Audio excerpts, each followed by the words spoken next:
এই গরমে একবার এরকম ঠান্ডা ঠান্ডা লেমন আইসক্রিম তৈরি করে দেখুন, ভালো লাগবে। আসসালামু আলাইকুম, welcome to my channel differ blog. আজকে আমি তৈরি করব লেমন আইসক্রিম। তো চলুন শুরু করা যাক। তো এখানে আমি একটি কাপে নিয়ে নিচ্ছি 2 টেবিল চামচ কর্নফ্লাওয়ার আর দিয়ে দিচ্ছি সামান্য একটু পানি। এবার এটাকে খুব ভালোভাবে গুলিয়ে নিচ্ছি। আপনারা চাইলে এখানে চালের আটাটাও ব্যবহার করতে পারেন।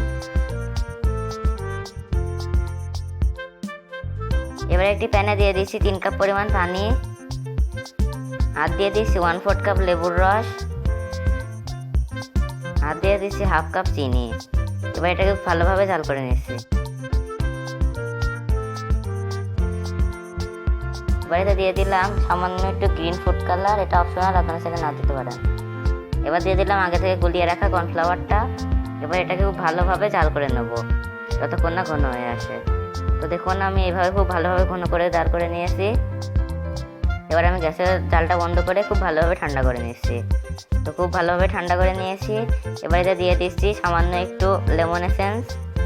আপনাদের কাছে এটা না থাকলে বাদ দিতে পারেন, আর থাকলে এটা এই সময় দেবেন, না হলে আগে দিলে ঘ্রাণটা থাকবে না। এবার একটা আইসক্রিম মোল্ডে খুব ভালোভাবে ঢেলে নিচ্ছি। আইসক্রিম মোল্ডে ঢেলে আমি এটাকে রেখে দিয়েছি সারা রাতের জন্য। আপনারা চাইলে 6 থেকে 7 ঘন্টাও রাখতে পারেন, কোনো সমস্যা নেই।